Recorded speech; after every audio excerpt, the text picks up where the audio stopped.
पद कमल हरन विघ्न त्रयताप जन्म मरण कली मल हरन करन ना सरुज पाप। आज के इस कार्यक्रम में मंच पर विराजमान यहाँ के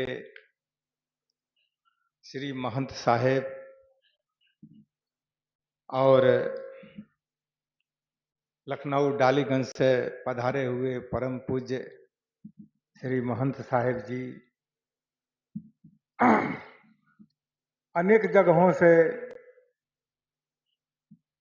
दूर दूर से पधारे हुए पूज्य संत समाज, आदरणीय माता एवं बहनों, भाइयों एवं बच्चों,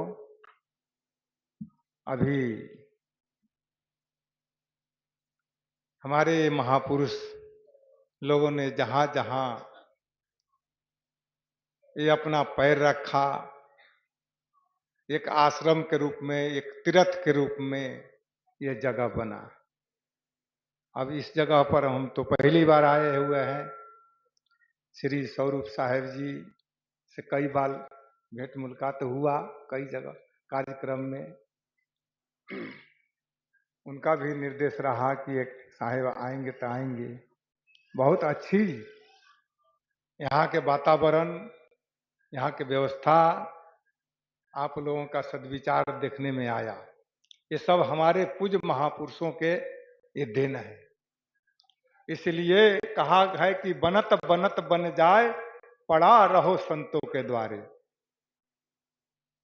संत गुरुजन के संगत से कोई हानि नहीं होता, जहां तक ले लाभ ही लाभ होता है, जिसका परिणाम आज ये देखने को मिल रहा है। तो हम सब अभी काफी देर से अनेक अनेक संत महापुरुषों के विचार श्रवण कर रहे थे। ये संत महात्माओं के जो सत्संग होता है, ये चलता फिरता तीर्थ के समान होता है। इसलिए शास्त्रों में कहा गया है कि तीर्थ वही जो कि पाप से तारत, पाप ही मन मध्य विकारा, सो सत्संगत तीरथ सत है, दुर्गुण नासत लागु न बारा। ये संत गुरुजन के ये महासत्संग रूपी तीर्थ एक प्रकार के ऐसा संजीवनी बूटी के समान काम करता है कि अनेक प्रकार के दुर्गुण से दुर्गुण, विकारी से विकारी व्यक्ति यदि थोड़ा भी सत्संग के झलक लग जाए तो उसका जीवन का सुधार हो जाता है। हम गंगा, जमुना, नर्मदा, सरस्वती, कावेरी अनेक अनेक जगहों पर, आज तो प्रयागराज में महाकुंभ भी लगा हुआ है, हम तीर्थ करने जाते हैं। लेकिन पानी से तो स्नान करते हैं, ऊपर के सफाई तो करते हैं, लेकिन भीतर के सफाई यही संत गुरुजन के सत्संग के द्वारा ही होता है। तीर्थ का बहुत वर्णन किया गया है।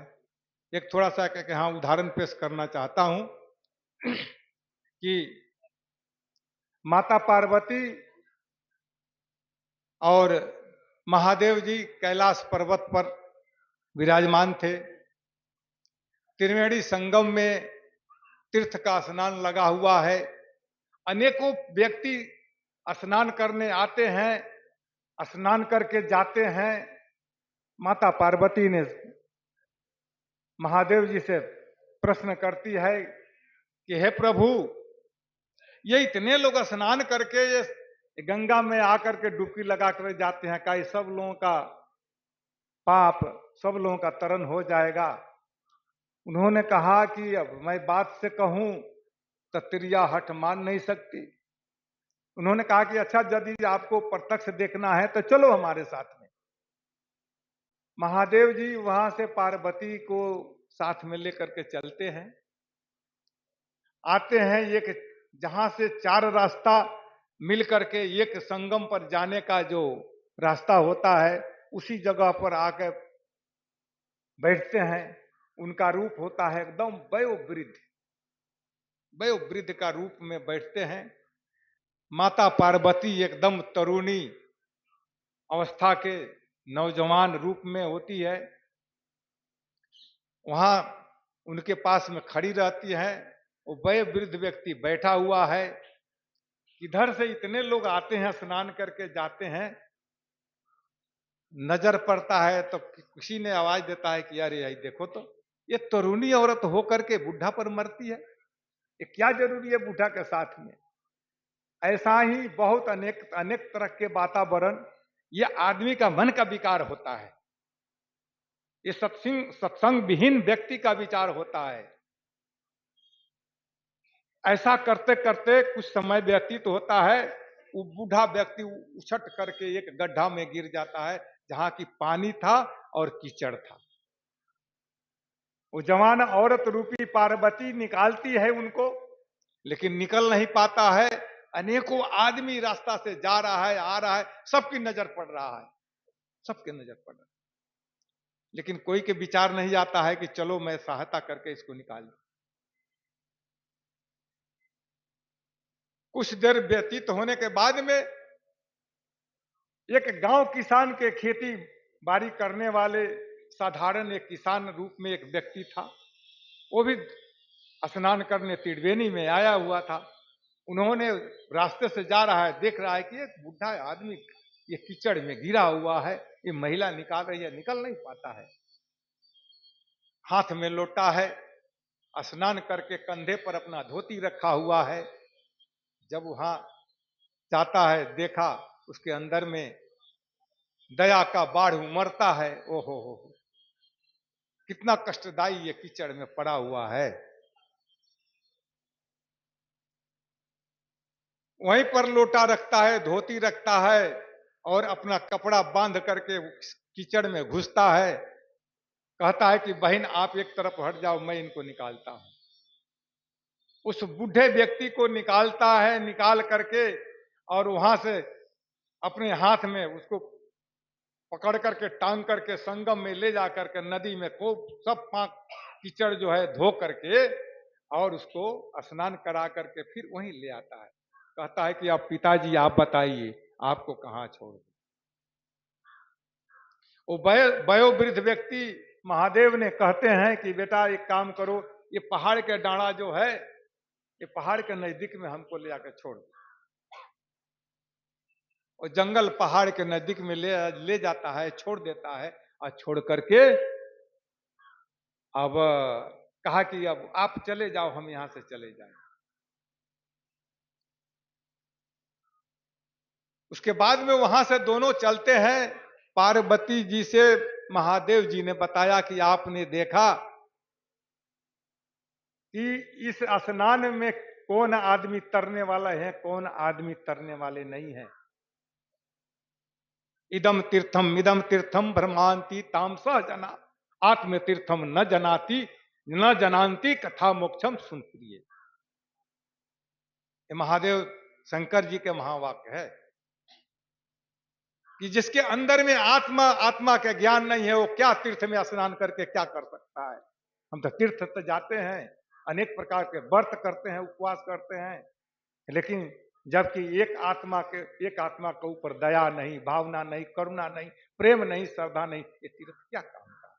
इसलिए ये चलता फिरता सत्संग जो होता है, ये संत महात्मा के तीर्थ के रूप में होता है। हमने पहले कहा कि तीर्थ वही जो कि पाप से तारत, पाप वही मन मध्य विकारा, सो सत संगत तीरथ सत है, दुर्गुण नासत लागू न बारा। ये संत महात्माओं के सत्संग रूपी तीर्थ ऐसा होता है कि एक पल में विचार को उल्टा पलटा कर करके आदमी को शुद्ध बना देता है। जैसे वाल्मीकि जी रत्नाकर डाकू के रूप में रहे, इस सत्संग के संतों के दर्शन और सत्संग के प्रभाव की आज बहुत बड़ा संस्कृत के विद्वान के रूप में हम लोग महर्षि वाल्मीकि के नाम से जानते हैं। ये क्या है? ये संतों का संग है। तो कहने का मतलब यह है कि हमें चाहिए कि संत महात्माओं के सत्संग में रुचि रखें, श्रद्धा रखें, प्रेम रखें। आज हमारे महापुरुषों का ये देन है कि हम सब बैठ करके अपने जीवन कल्याण संबंधी कुछ शब्द हम श्रवण कर रहे हैं, अपने जीवन का उद्धार कल्याण के काम में लगे हुए हैं। हमें चाहिए इसमें रुचि रखे, श्रद्धा रखे। आखिर ये संसार में आए हैं, क्या लेकर के जाएंगे? ये धन है, संपत्ति है, ये जितना वैभव आज मिला है, आज न कल छूट जाए। लेकिन जो हम करते हैं अच्छा बुरा, वही हमारा असली पूंजी होता है, वही हमारा साथी होता है। तो कुछ आध्यात्मिक उन्नति करके हम हमें चाहिए कि अपने जीवन के कल्याण करें, अपने जीवन को सार्थक बनाए। ये मानव जीवन उसी के लिए मिला है। मैं इन्हीं शब्दों के साथ में इन महापुरुषों के प्रति श्रद्धा व्यक्त करते हुए मैं अपने वाणी को यहीं विराम देता हूं। बोलो श्री सद्गुरुदेव को जय। अभी श्रद्धेय संत श्री बुद्ध साहेब जी जो काठमांडू नेपाल से पधारे हुए हैं, आपके बहुत सुंदर विचार